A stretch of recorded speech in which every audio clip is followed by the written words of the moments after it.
So I had a viewer last night saying if I fart on the camera, he's gonna subscribe. So it's not happening, bro. It's not happening. But other than that, I'm gonna be focusing on some statistics right now, and I want to look into this website and see some models and kind of get a feel for how they actually relate. My tongue. I bit my tongue the other day. It's bleeding. It's cool. It's whatever. Yeah, how the statistics actually like measure and how they like actually compare to all of this stuff. So let's just like look into this. So these are all the models. I think I'm using small, YOLO 5 small. I think this is YOLO 26. I love how it's like 12 1 2 3 4 5 12 straight to like 26. We have a new member in the YOLO family. YOLO V12 has just been released, and this video here we're going to go over the new model. So we have YOLO V8, YOLO 9, 10, 11, and now also 12. There's a bit of differences now compared to the other models as well. This is using flash attention, so this is the attention mechanism that we know from large language models.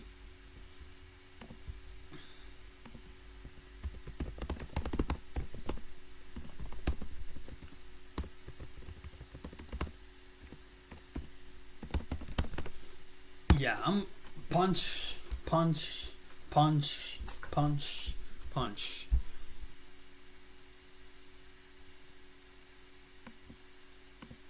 Cocoa validation parameters flow nano small medium. Why is nano the best? Very fast, good edge, when speed accuracy, good sweet spot for many applications, decent accuracy with good speed. Is there like trade-offs?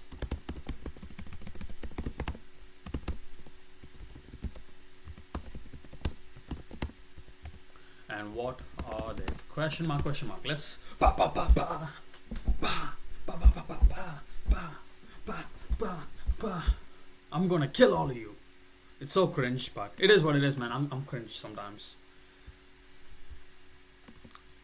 Okay. Excellent question. There is some real trade-off between YOLO models and even the different sizes and same version like YOLO 8N and 8X. The models are about speed, accuracy, and resource cost. Whenever you push one of these, the others usually goes down. Okay.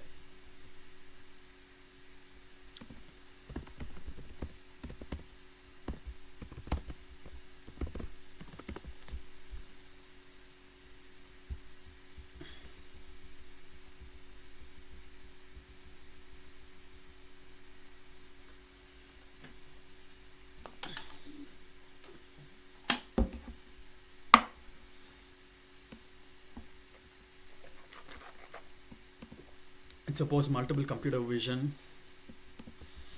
The GitHub model listing confirmed that YOLO model are already supported in Ultratic ecosystem. So yes, it's a real supported, and okay, it's all about support and catching bugs early, real time. So what are the actual trade-offs? I could actually look into here. Why do I have to like YOLO 26? Are still under development, not yet released. Performance numbers shown here are previous. Okay, whatever. Let's see YOLO 12. So this is YOLO 10, YOLO 11, YOLO 12. They can actually see things better, apparently.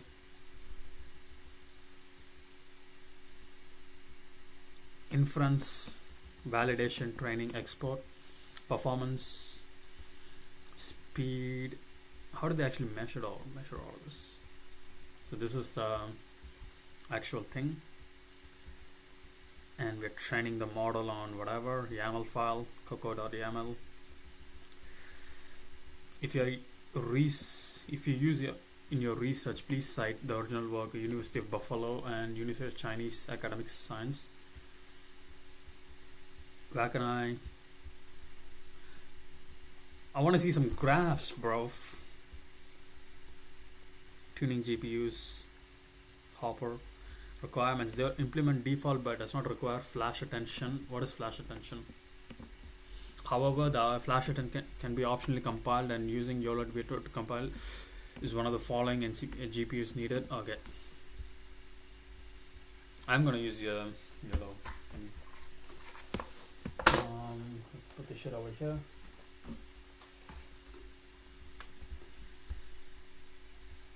Area of attention, enhanced features, large okay.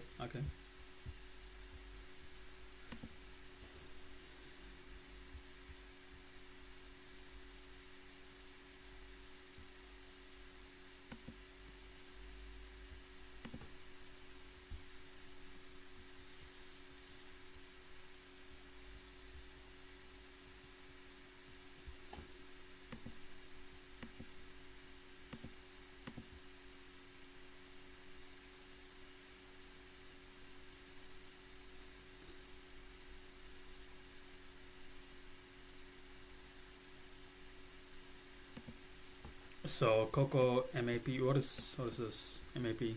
From the results of YOLO comparison table, we know that the wait, what? Let me go here. Fuck.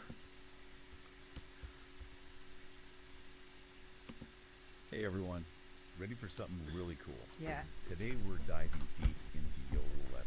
Ooh, exciting. It's the latest and greatest in Ultralytics YOLO series. Wow. And this real-time... Okay, bro.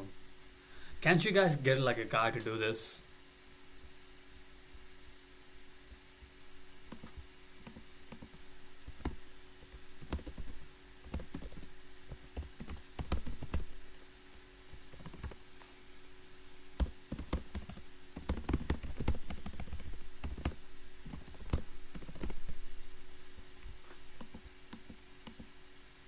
This is my actual CVAT project. Okay, let's look into this. We have measure of quality fit. So this is just basically squaring all of these numbers and comparing, summing it all up. That's what it means, right? I need to write it down somewhere, probably.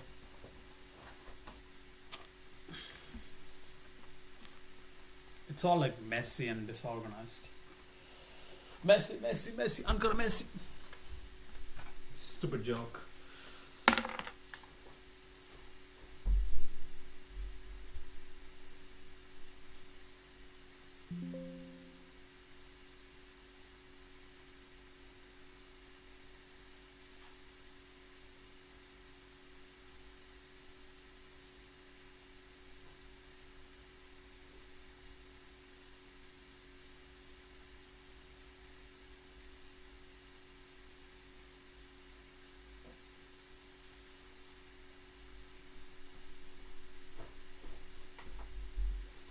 La, la, la, la, la, la. Waking up from the light.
MSE mean squared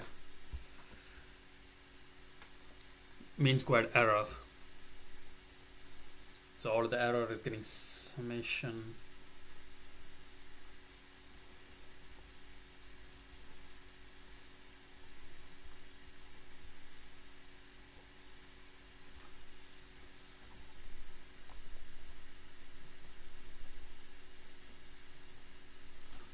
So let's just the average square prediction error. This is the average square prediction error.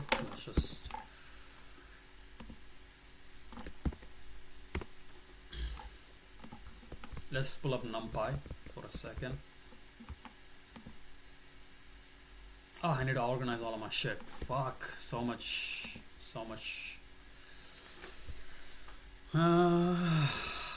Okay. I'm gonna create a folder called learning. Fuck's sake, don't do that. No, what are you doing?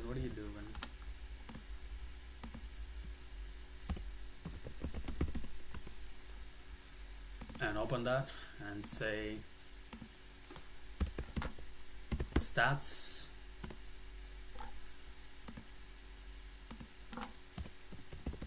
large and calc. Okay, I'm gonna go on stats and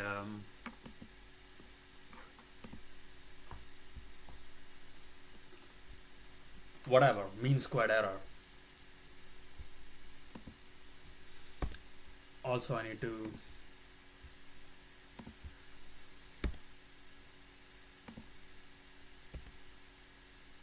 go here.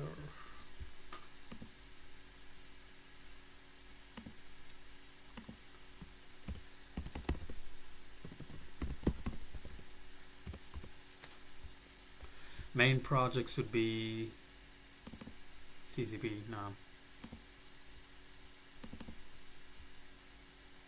Why is it here? What the fuck? Go here somewhere. I don't know.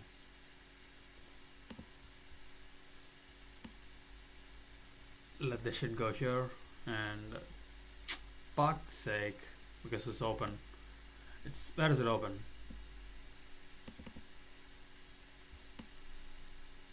It's not this. The fuck? Cut this one.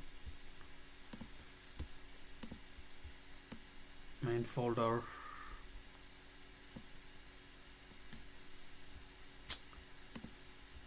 Fuck's sake. Just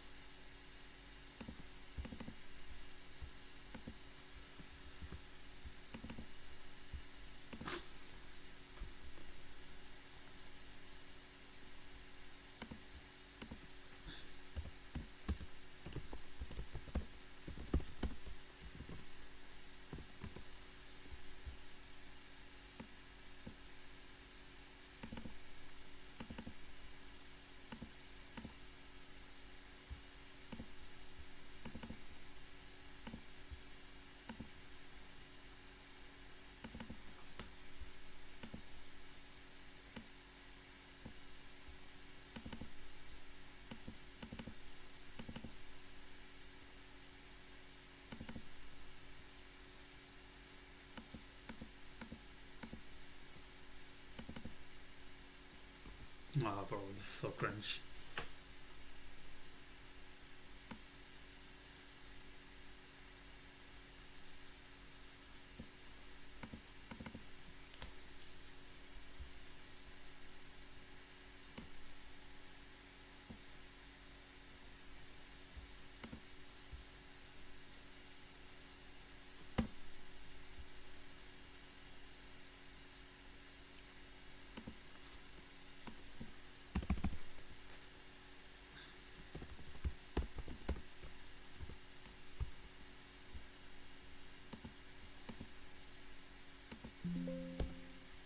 Where? Like, what the fuck? Where is it open? Yeah?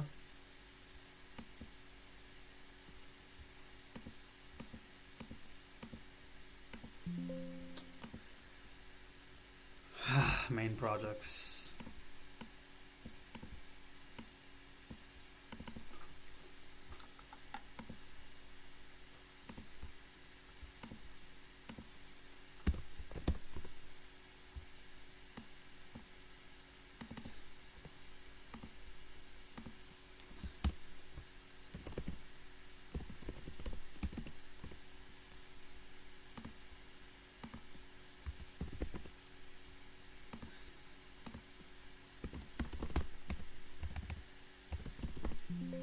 Fuck, what do you mean?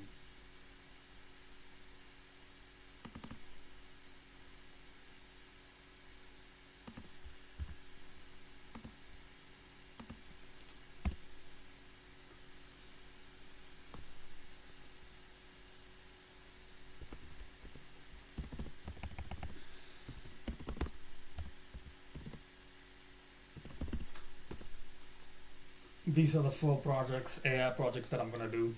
Everything else can fuck off.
Nitrous, don't help me, just put me in a trance. I'm talking about euphoria, I'm not talking about a man. Told her don't leave me, just need you by my side.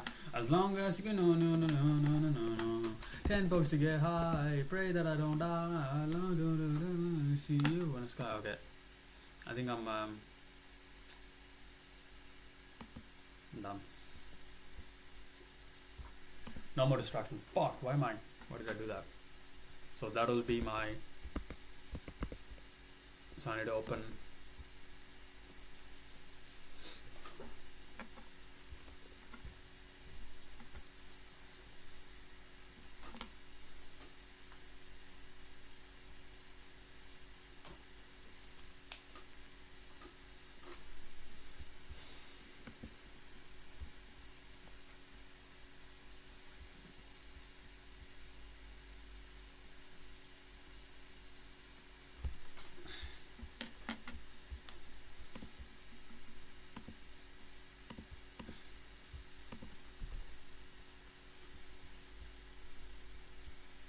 So average square prediction. You're touching a key concept from regression and model evaluation. The average square prediction error. Let's break down clearly. The average square prediction error, ASPE, measured how far on average your model prediction are from actual true values squared. So larger the errors are more penalized heavily. Okay.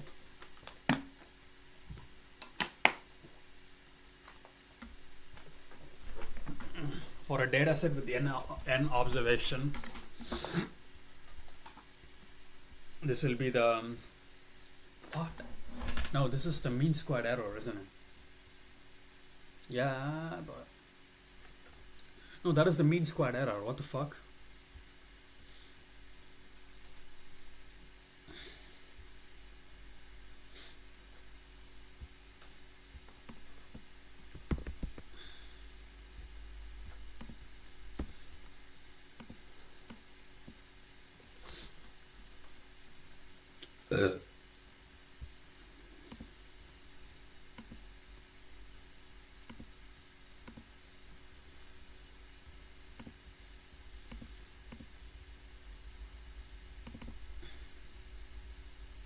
Yeah, stats.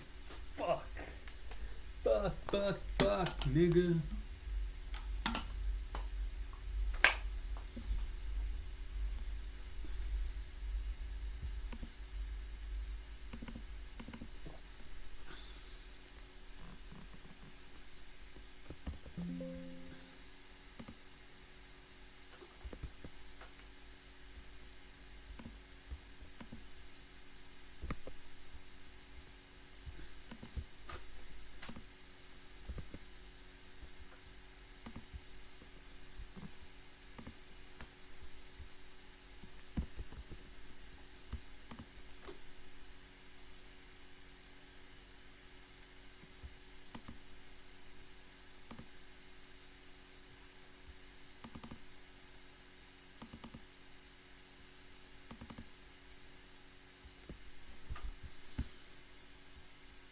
learning is that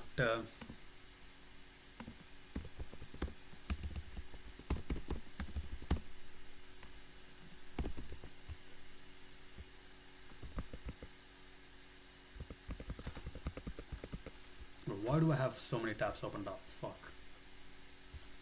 What is this called? So it is called base variance trade-off. Okay, measuring the quality of fit.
True predict.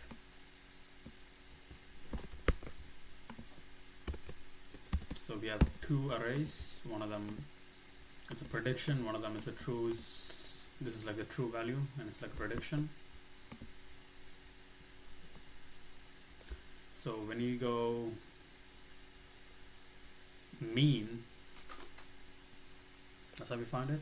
Mean divided by 2.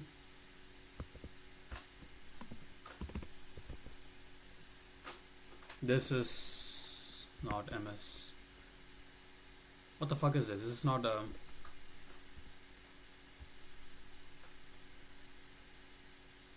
average squared error. This is just ASP is equal to NP.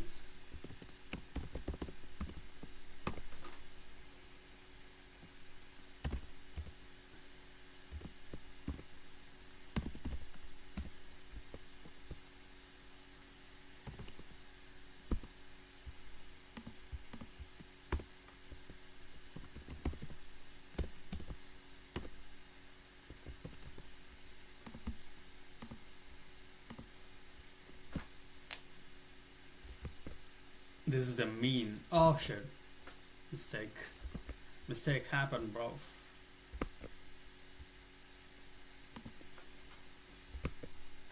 So I'm finding the mean minus. I wanna elbow someone right now. Is that possible?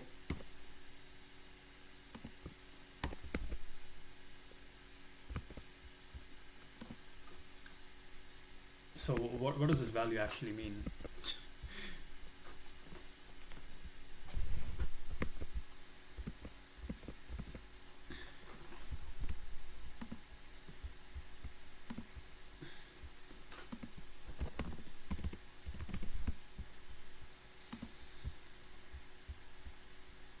The average square prediction error. What is the average? Measures how far an average your model prediction are from the actual true. Okay, how far it is.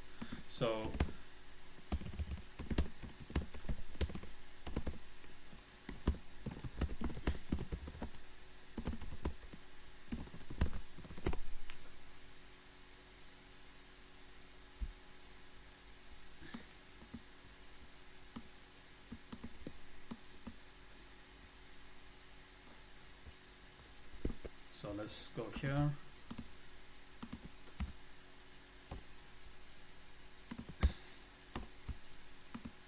that's the average.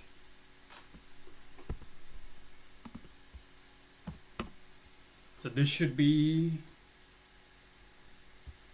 this minus this. This will be like really small number. This is like the best. That is the average.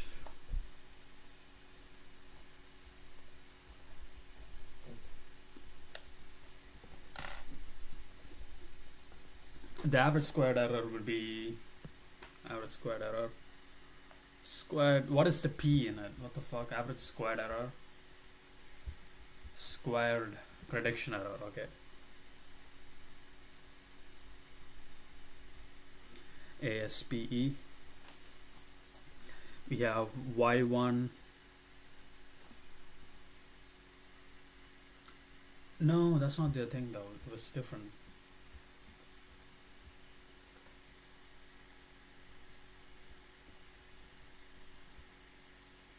Divided by n, obviously.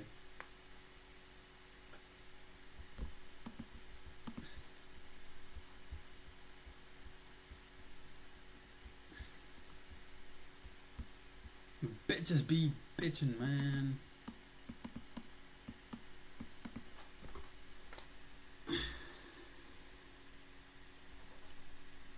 Okay, true minus prediction x. You're squaring that shit. Just why not? The average prediction error is based on observation of XO. We like to select the model in which the quality is as small as possible. The smaller, the better for our model, right? So let's just test.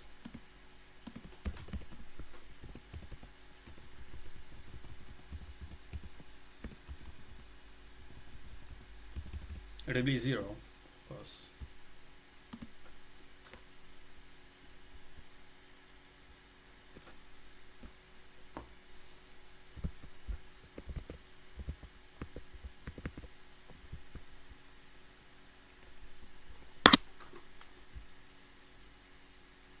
But what if there's no test observation are available in this? Okay, what the fuck? MSE, what is MSE?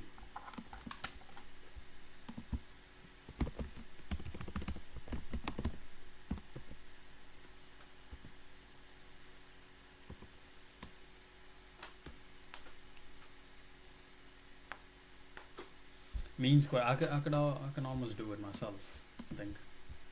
Mean square error will be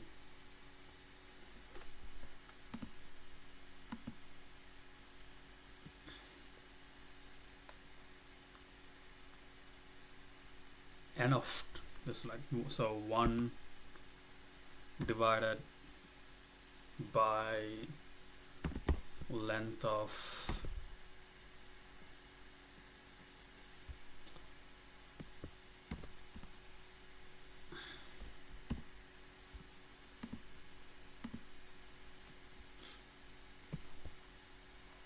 multiplied by summation. How do I write summation?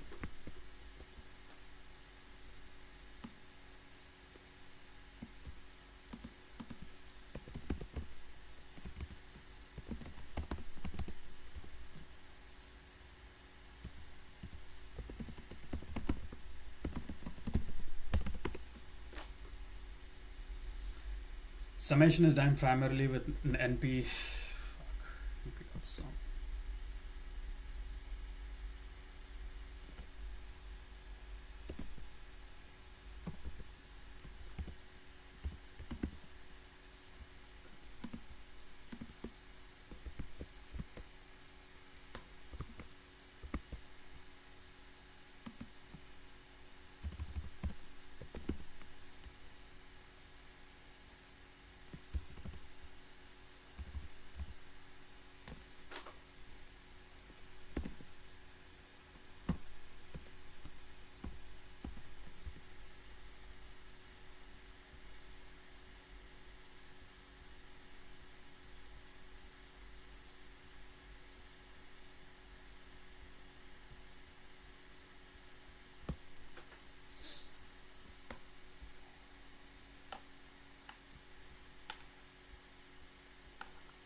maybe, I don't know.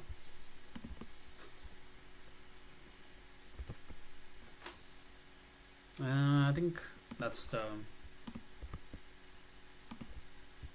Let's give it a try.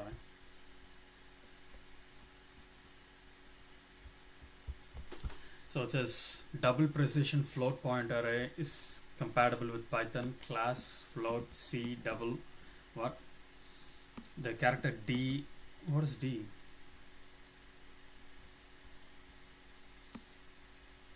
Float sign a bit.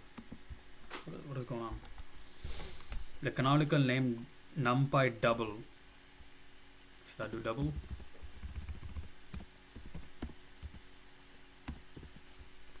Let's do double for now.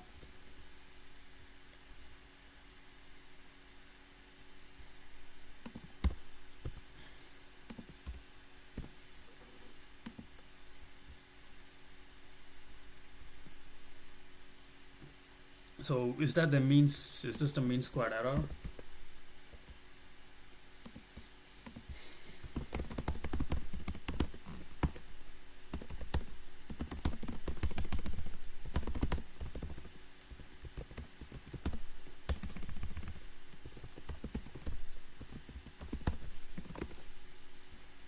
Let's go here.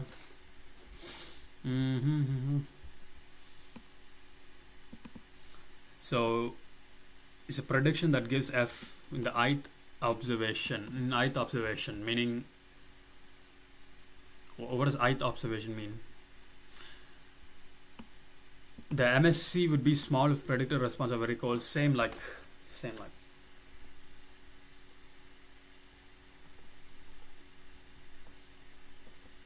like that, okay. But MSC is computed with using training data that is used to fit the model. As should be accurately referred to as a training MSC, but in general we do not really care about how well the method works on the training data. Rather, we are interested in the accuracy of prediction that will apply in, okay, makes sense, okay. Unseen data. It's all about getting the information on the unseen data, not actually like training the data and like drawing a straight line and pretending it works. But in actual use case, it doesn't work.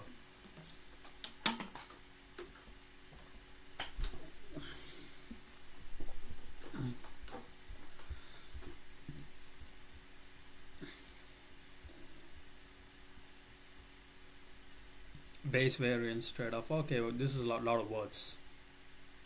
How can we go about trying to select a method that minimizes the least MSC?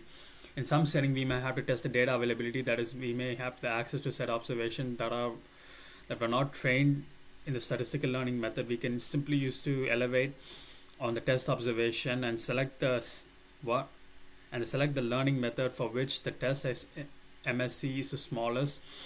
But we want to test if no observation are available. In that case, one might imagine simply selecting a statistical learning method that minimizes the training MSC. This seems like it might be a sensible approach, but since training MSC and test MSC appear to be closely related, unfortunately, there's no fundamental problem with this strategy. There's no guarantee that the method with the lowest training MSC will also have the highest test MSC. Roughly speaking, the problem is that many statistical methods significantly estimate the coefficient as to minimize the training set MSC. This is like estimating the errors. Okay?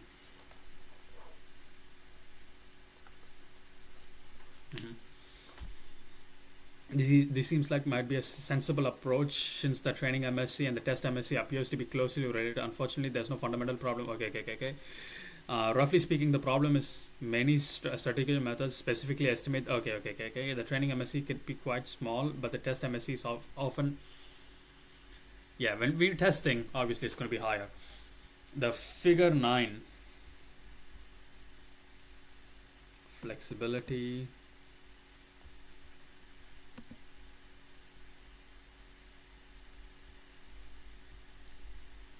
Figure 9 illustrates this phenomenon. A simple example: in the left hand panel and the right we have generated observation with the true f given in the black curve. Okay, I don't get it.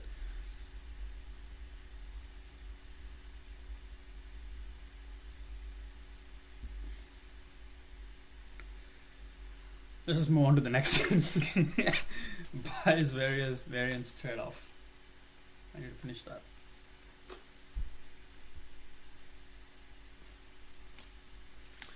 Bias variance trade-off. In a U-shaped observation in a test, what is a U-shaped observation?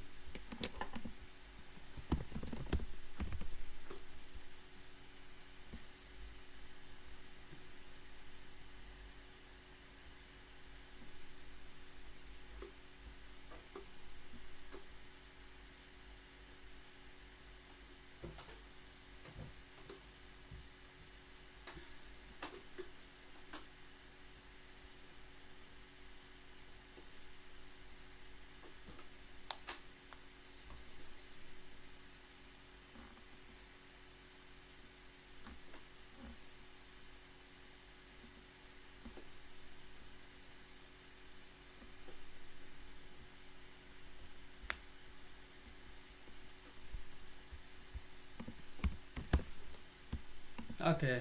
What is the what is a U-shape?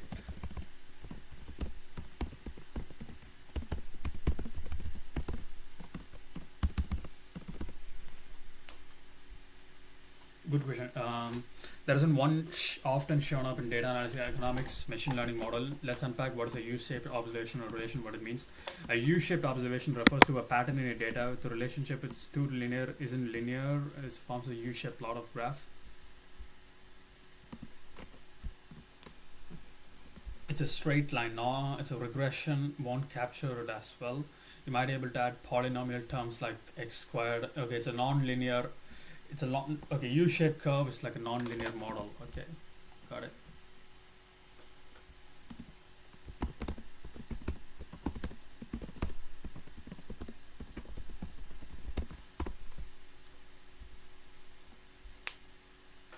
Let's go through some real-world example of U-shaped relationship across the fields, so you can see how common and meaningful they are. Income, this is happiness. Okay, this is like fake. This is like straight up fake. Health and exercises. Too little exercise, poor health, moderate, too much exercise. Bro, this is like fake. This is low-key fake. It's not real. Caffeine and performance. Yeah, this is real maybe. Stress and productivity. Okay, U-shaped inverted cave. How does it actually look like? How can I script some data? This U-shaped curve. No. U-shaped. What did I write? U-shaped function. Fucking hell, bro. Too many chat GPTs opened up. Observation. Whatever observation.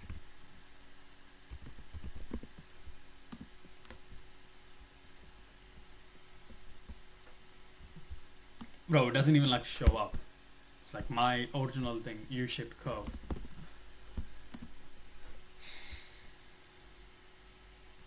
Is it okay?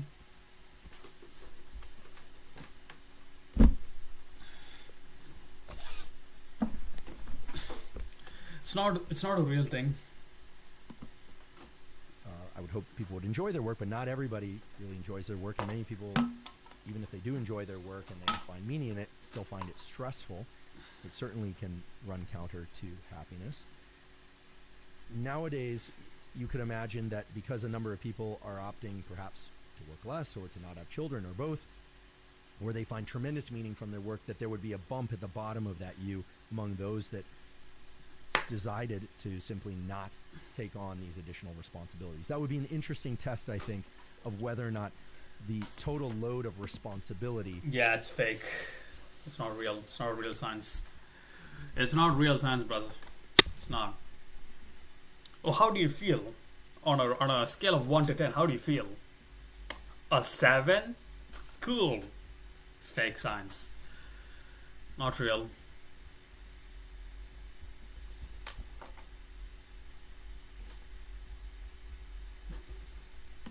Let's go. Where can I find the happiness study?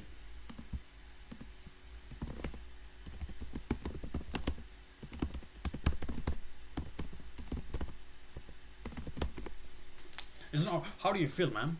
On a scale of 1 to 10, how do you feel? Oh, you're a childless woman in your 40s owning a cat and you feel like a 7? Seems good to me. Whoa, women are happy nowadays with no child. Great question. Yes, there are many studies of happiness curve. Okay, just show me the thing, bro. Just show me the thing, PDF.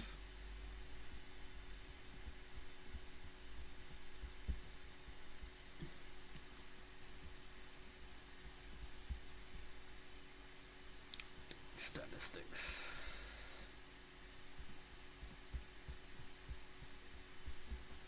How do I download this? Let me download this shit and upload it to ChatGPT and be like, yo,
surveys. I don't like surveys.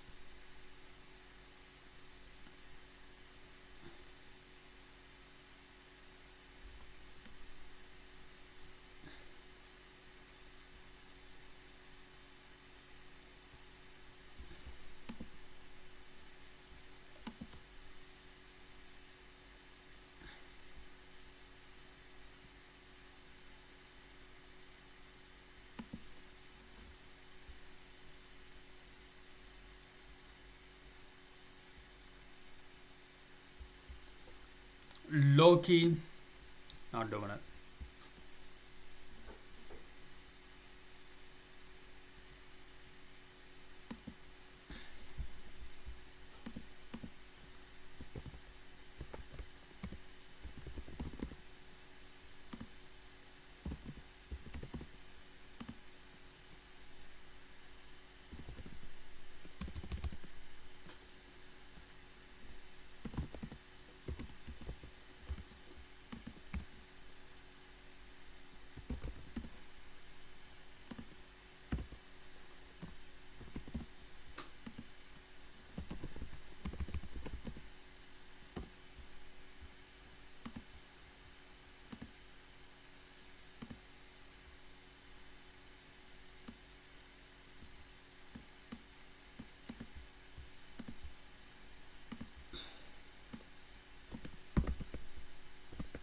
Fuck.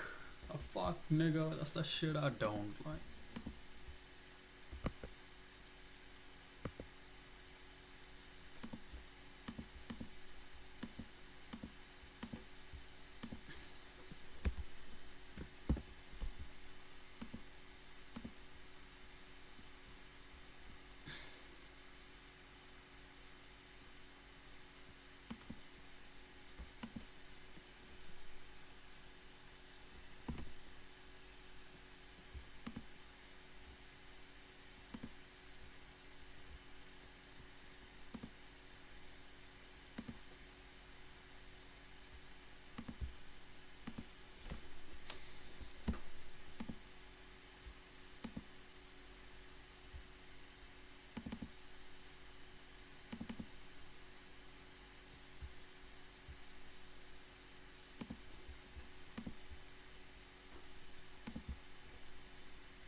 What the fuck am I looking at?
Mm.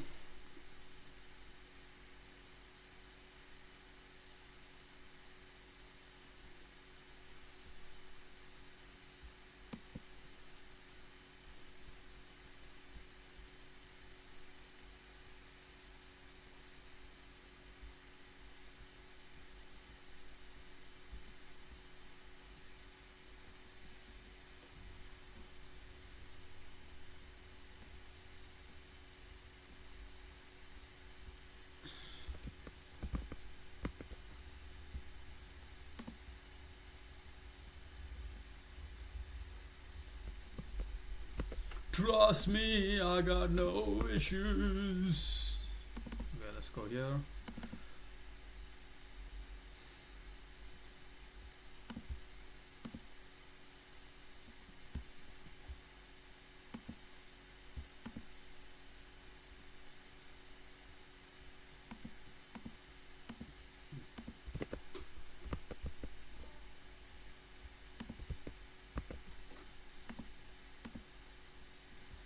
What the fuck is this?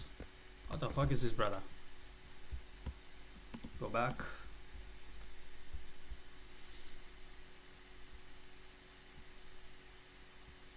Okay, whatever, bro.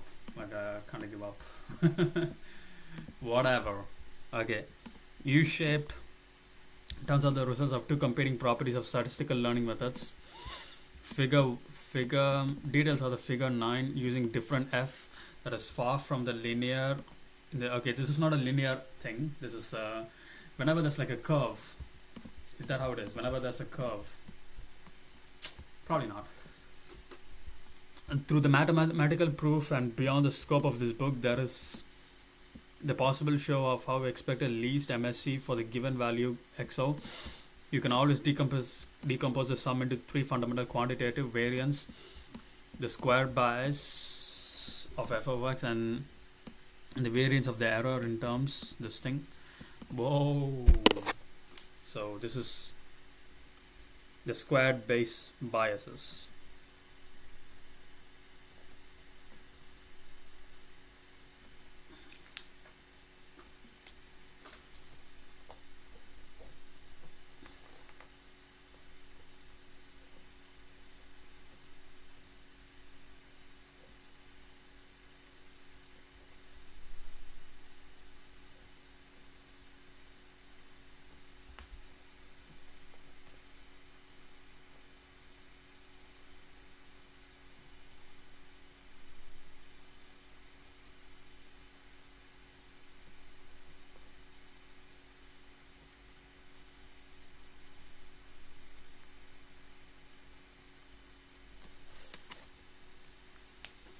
What the fuck is this?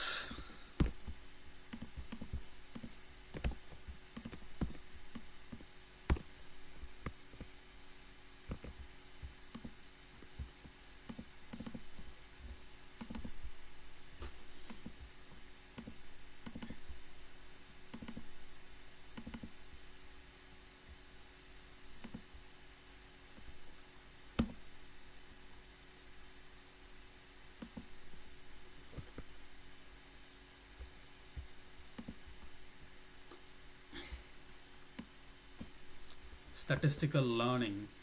Why did I do that?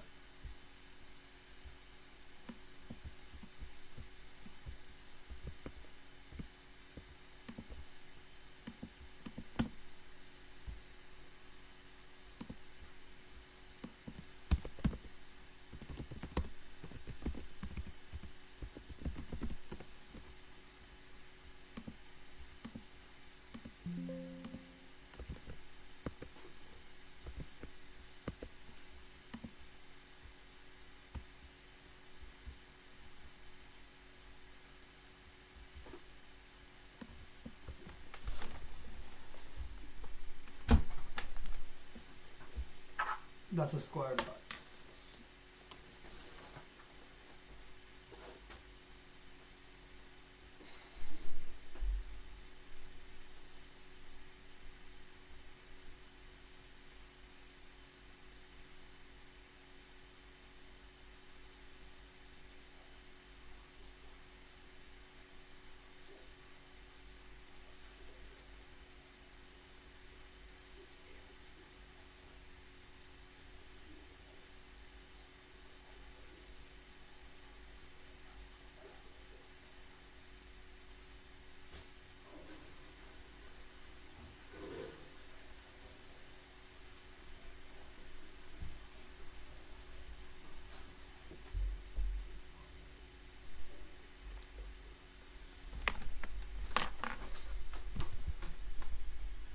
Corrected formula prediction at point.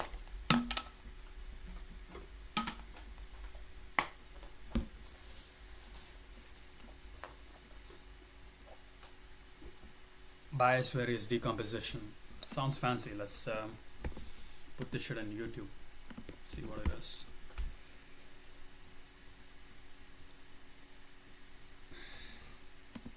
Bro, if he sings that stupid song that he does, I'm gonna crash out. Let's go. Hurricane Florence came by while I was working on some quest. Whatever. Dark clouds filled the sky. Bro, Hello, I'm Josh Starr. Josh Starmer, whoever you are, I'm cool with you and all, but cut this shit out, man. And welcome to Stack. So retarded. Today we're going to be talking about some machine learning fundamentals, bias and variance, and they're going to be clearly explained. Imagine we measured the weight and height of a bunch of mice and plotted the data on a graph. Light mice tend to be short, and heavier mice tend to be taller. But after a certain weight, mice don't get any taller, just more obese. Given this data, we would like to predict mouse height given its weight. For example, if you told me your mouse weighed this much, then we might predict that the mouse is this tall. Ideally, we would know the exact mathematical formula that describes the relationship between weight and height. But, in this case, we don't know the formula, so we're going to use two machine learning methods to approximate this relationship. However, I'll leave the true relationship curve in the figure for reference. The first thing we do is split the data into two sets, one for training the machine learning algorithms and one for testing them. The blue dots are the training set, and the green dots are the testing set. Here's just the training set. The first machine learning algorithm that we will use is linear regression, aka least squares. Linear regression fits a straight line to the training set. Note, the straight line doesn't have the flexibility to accurately replicate the arc in the true relationship. No matter how we try to fit the line, it will never curve. Thus, the straight line will never capture the true relationship between weight and height, no matter how well we fit it to the training set. The inability for a machine learning method like linear regression to capture the true relationship is called bias. Because the straight line can't be curved like the true relationship, it has a relatively large amount of bias. Another machine learning method might fit a squiggly line to the training set. The squiggly line is super flexible and hugs the training set along the arc of the true relationship. It's gonna come with a Because lot the of squiggly line biases, can handle the arc and in the true it's gonna be relationship largely between weight and inaccurate height. It has in very little predicting bias. large models. We can compare how well the straight line and the squiggly line fit the training set by calculating their sums of squares. In other words, we measure the distances from the fit lines to the data, square them, and add them up. Psst. They are squared so that negative distances do not cancel out positive distances. Notice how the squiggly line fits the data so well that the distances between the line and the data are all zero. In the contest to see whether the straight line fits the training set better than the squiggly line wins. But remember, so far we've only calculated the sums of squares for the training set. We also have a testing set. Now let's calculate the sums of squares for the testing set. In the contest to see whether the straight line fits the testing set better than the squiggly line, the straight line wins. Even though the squiggly... So let me think of an example. So let's say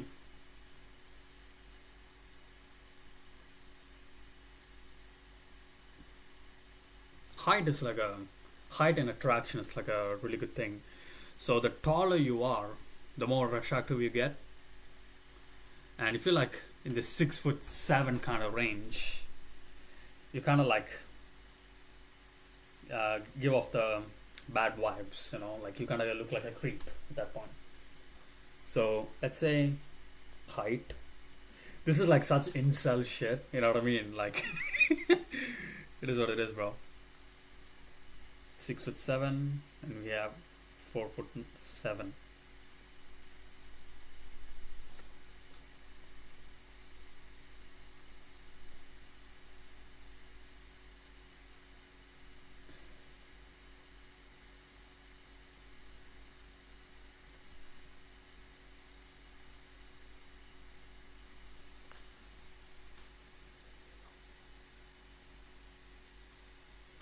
I mean, it's not like a U-shaped curve.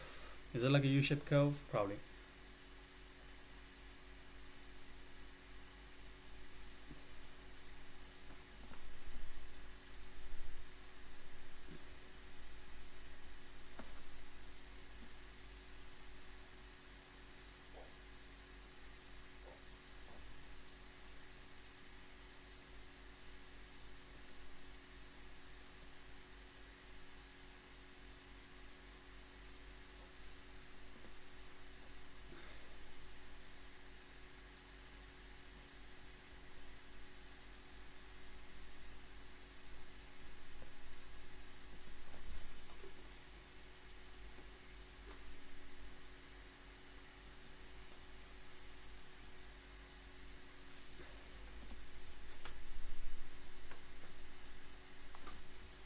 squiggly line did a great job fitting the training set. It did a terrible job fitting the testing set. In machine learning lingo, the difference in fits between datasets is called variance. The squiggly line has low bias, since it is flexible and can adapt to the curve in the relationship between weight and height. But the squiggly line has high variability, because it results in vastly different sums of squares for different datasets. In other words, it's hard to predict how well the squiggly line will perform with future datasets. It might do well sometimes, and other times it might do terribly. In contrast, the straight line has relatively high bias, since it cannot capture the curve in the relationship between weight and height. But the straight line has relatively low variance, because the sums of squares are very similar for different datasets. In other words, the straight line might only give good predictions and not great predictions, but they will be consistently good predictions. Bam! Oh I thought it would have high bias. I don't know. no! Terminology alert! Because the squiggly line fits the training set really well, but not the testing set, we say that the squiggly line is overfit. In machine learning, the ideal algorithm has low bias and can accurately model the true relationship. And it has low variability by producing consistent predictions across different datasets. This is done by finding the sweet spot between a simple model and a complex model. Oh no, another terminology alert.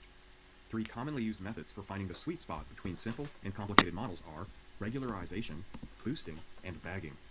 The stat quests on Random Forest show an example of bagging in action, and we'll talk about regularization and boosting in future stat quests.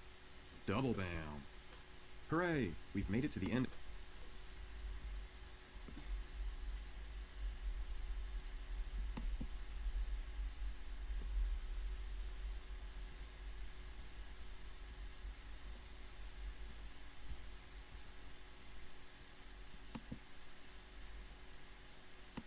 plug that in. So we just integrate over all x, we integrate over all y, and then we say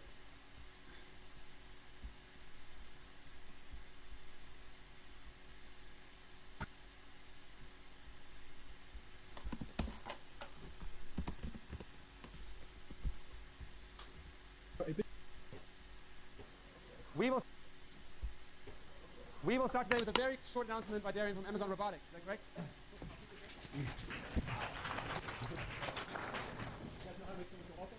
Very briefly, my name is Darren. We're Amazon Robotics. We graduated here from MNGs and CS and OR. And we're here doing a tech talk this evening. So I put the details on board. It'll be 5 to 7. Talk a little bit about some of the real-world challenges we face when we've done software for robotic systems. Okay, brother. Cool. We get it. Here's the notation. Defines the expected test MSC and XO and refers to the average MSC that we wait, what? I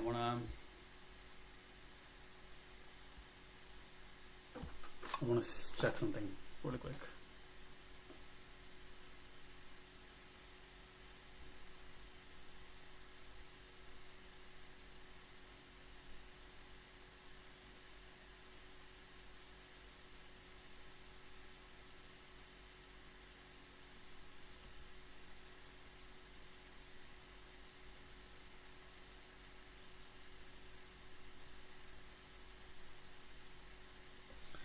I'm gonna call that I'm gonna take like 30-minute break. I'm gonna come back this time. This is gonna be like the only time that I come back, and we're gonna do some